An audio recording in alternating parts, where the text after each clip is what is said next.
বান্ধবীর মেয়ের বিয়ে, তাই আগের দিনকে রাত্রিবেলা আমি বান্ধবীর বাড়িতে গিয়ে উপস্থিত হই।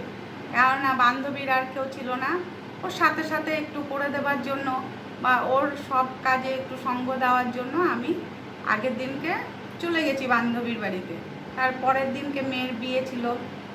মেয়ের নাম ছিল পিউ এবং যার সঙ্গে বিয়ে ঠিক হয়েছিল ছেলের নাম ছিল গৌতম।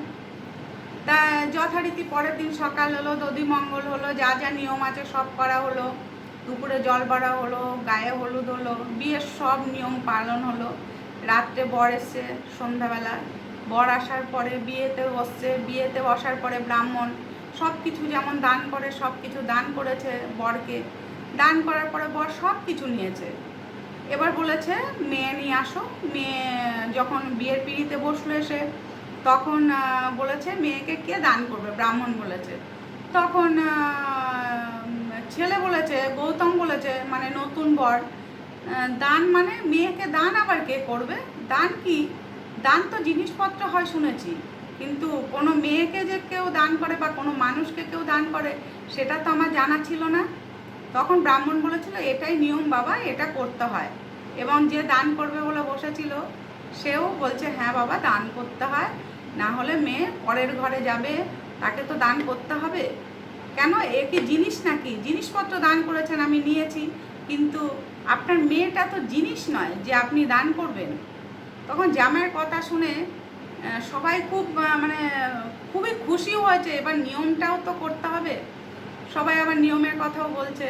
তখন জামাইয়ের কথা মতোই সবাইকে কাজ করতে হলো, নাহলে তো সে বিয়ে করবে না ওই রকম নিয়ম মেনে, তাকে এমনি নিয়ে চলে যাবে, সে যেহেতু বিয়ে করতে এসছে।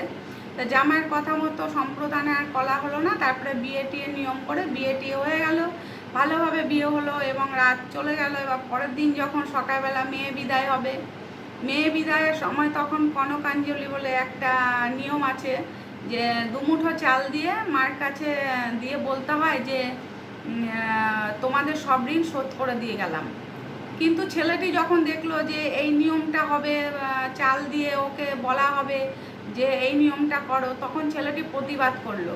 আবার সে আগের দিন রাত্রে যেরকম প্রতিবাদ করেছিল সেই রকম তখনও প্রতিবাদ করলো যে এটা কীরকম নিয়ম, মা বাবা এত কষ্ট করে বড় করেছে, মানুষ করেছে, সেই মা বাবাকে দুমুঠো চাল দিয়ে তার ঋণ শোধ করবে?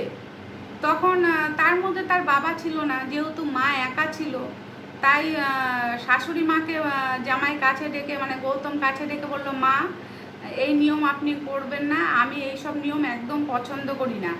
আপনি আপনার মেয়েকে মানুষ করেছেন, এতদিন আপনার মেয়ে শুধু আপনার একা ছিল, এখন থেকে আমিও আপনার। আপনি একটা ছেলে একটা মেয়ের মা, তাই আপনাকে কোনো চিন্তা করতে হবে না, আর আপনার মেয়ে কোনো দিনও আপনার ঋণ শোধ করতে পারবে না। আমি যদি আজকে আমার মাকে দুমুঠো চাল দিয়ে বলি মা তোমার ঋণ শোধ করে দিলাম, তাহলে কি সেই ঋণ শোধ হয়ে যাবে? তাই আপনার মেয়েও এই ঋণ শোধ করবে না। তাই কোনো বাবা মায়ের ঋণ কোনো ছেলে মেয়ে শোধ করতে পারে না। তখন জামাইয়ের কথা শুনে সবাই সত্যি অবাক হয়ে গেছিলো এবং ভালোও বলেছিল। যখন মেয়েকে আনন্দ করে সবাই বিদায় দিল, বিদায় হওয়ার পরে সেই বান্ধবীকে বলেছিল যে বান্ধবী তোর ভাগ্যটা খুবই ভালো, সত্যি তুই একটা মানুষের মতো জামাই পেয়েছিস, বুদ্ধিমান বুদ্ধিস্রষ্টা মানুষ, এমন জামাই পাওয়া সত্যি ভাগ্যের ব্যাপার। তোর স্বামী নেই তো কী হয়েছে, তুই একটা ছেলে পেলি, তোর মেয়ের সঙ্গে তুই একটা ছেলেও পেলি, তাই তুই কোনো চিন্তা করিস না। তোর জামাই যা প্রতিবাদী, যা ভালো মানুষ দেখলাম, তাতে তোর আর কোনো দুঃখ নেই, তুই কোনো কষ্ট পাস না বন্ধু। আজ থেকে তুই মনে করবি তোর একটা ছেলে একটা মেয়ে আছে। তাই বলবো প্রত্যেকটা মানুষকে যে দুমুঠো চাল দিয়ে কিন্তু বাবা মায়ের ঋণ কখনো শোধ করা যায় না। চাল কেন, কোনো কিছু দ্বারাই কিন্তু মা বাবার ঋণ কখনো কেউ শোধ করতে পারে না। বাবা মার ঋণ শোধ করতে গেলে না জন্মটাই তো বৃথা হয়ে যাবে, তাই না?